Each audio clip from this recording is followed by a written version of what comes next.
Hi friends, welcome to ultra cooking channel. இன்றைக்கி நம்ம பார்க்க போகிற ரெசிபி ஒரு சூப்பரான சிறுதானிய திணை பொங்கல் ரெசிபிங்க. இதில் அதிகப்படியான நார் சத்து இருக்கிறதால டயபெட்டிக் இருக்கிறவங்க அடிக்கடி எடுத்துக்கிட்டால் சுகர் லெவல் கண்ட்ரோலில் இருக்கும்.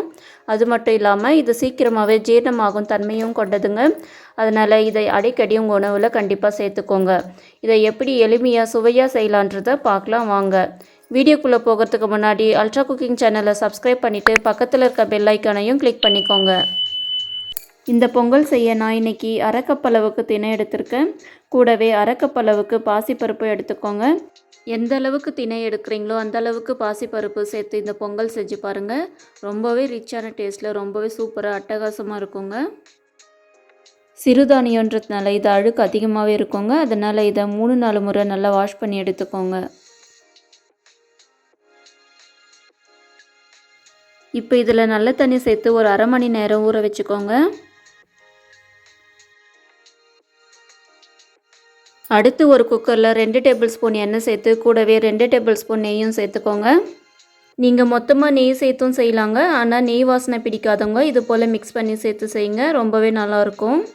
எண்ணெய் நல்லா காஞ்சதுக்கப்புறம் 1/4 டேபிள் ஸ்பூன் அளவுக்கு கடுகு சேர்த்து பொரிய விடுங்க. அடுத்ததாக இது கூடவே அரை டேபிள் ஸ்பூன் மிளகு, அரை டேபிள் ஸ்பூன் அளவுக்கு சீரகம் சேர்த்து கூடவே அரை டேபிள் ஸ்பூன் அளவுக்கு துருவின இஞ்சி சேர்த்து நல்லா ஃப்ரை பண்ணி விட்டுக்கோங்க. நீங்கள் இஞ்சியை இது போல் துருவியும் சேர்த்துக்கலாம், இல்லை பொடியாக கட் பண்ணி கூட சேர்த்துக்கலாங்க. அடுத்து இது கூடவே முந்திரி சேர்த்துருக்க. முந்திரி உங்களுக்கு எந்த அளவுக்கு வேணுமோ அந்த அளவுக்கு சேர்த்துக்கோங்க. அது கூடவே ஒரு பச்சை மிளகாய், ஒரு கொத்து கருவேப்பிலை சேர்த்து கூடவே கொஞ்சம் பெருங்காயத்தூள் சேர்த்து கலக்கி விடுங்க. நீங்கள் திணைக்கு பதிலாக வரகரிசி, சிவப்பரிசி இதை வச்சு கூட பொங்கல் செய்யலாங்க. அதுவும் டேஸ்ட் ரொம்பவே நல்லாயிருக்கும்.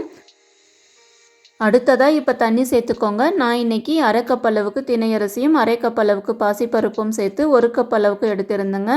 அதுக்கு 4 கப் அளவுக்கு தண்ணி சேர்த்துருக்கேன். இது கரெக்டாக இருக்கும். அடுத்து தேவையான அளவுக்கு உப்பு சேர்த்து கலக்கி விடுங்க. நான் இன்றைக்கி எடுத்திருக்க அரிசி பருப்பு அளவுக்கு 3 பேர் சாப்பிட்ற அளவுக்கு தாராளமாக இருக்குங்க.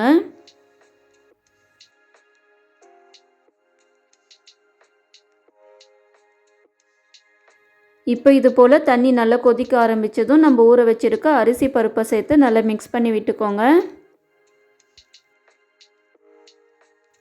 நீங்கள் எப்போவும் ஒரே மாதிரியான பொங்கல் செய்யாமல் இது போல் சிறுதானியங்கள் சேர்த்து பொங்கல் செஞ்சு பாருங்கள். டேஸ்ட்டும் ரொம்பவே நல்லாயிருக்கும், ஆரோக்கியத்துக்கும் ரொம்பவே நல்லதுங்க. அரிசி பருப்பு சேர்த்ததுக்கப்புறம் தண்ணி நல்லா கொதிக்க ஆரம்பிச்சிடுச்சுங்க. இந்த டைமில் உப்போட அளவு கரெக்டாக இருக்கான்னு ஒரு முறை செக் பண்ணி பார்த்துக்கோங்க.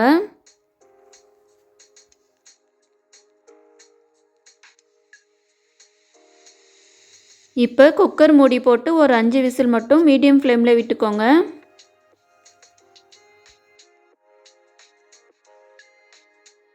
இப்போ 5 விசில் முடிஞ்சிருக்கு. ப்ரெஷர்லாம் ஃபுல்லாக போனதுக்கப்புறம் குக்கரை ஓப்பன் பண்ணிக்கோங்க. பாருங்கள், நம்ம 1 கப்பு அரிசி பருப்புக்கு 4 கப் அளவுக்கு தண்ணி சேர்த்துருந்தோம். அரிசி பருப்பெல்லாம் நல்லா குழைய வெந்து வந்திருக்குங்க. இந்த அளவுக்கு குழைய வெந்தால் தான் பொங்கல் சாப்பிடும்போது வாயில் வச்ச உடனே நல்லா கரைஞ்சி போகுங்க. இப்போ இது போல் கரண்டியாலே லைட்டாக அழுத்தி விடுங்க. பொங்கல் இன்னும் நல்லா குழைவாயிடுங்க. உங்களுக்கு ஒரு வேளை பொங்கல் இது போல் குழைவாக இல்லாமல் கெட்டியாக இருந்துச்சுன்னா தண்ணி கொஞ்சம் கொதிக்க வச்சு சேர்த்துக்கோங்க. அப்படி இல்லைன்னா உங்களுக்கு பால் வாசனை பிடிச்சா காய்ச்சின பால் கூட சேர்த்துக்கலாங்க. அதுவும் டேஸ்ட் ரொம்பவே நல்லாயிருக்கும்.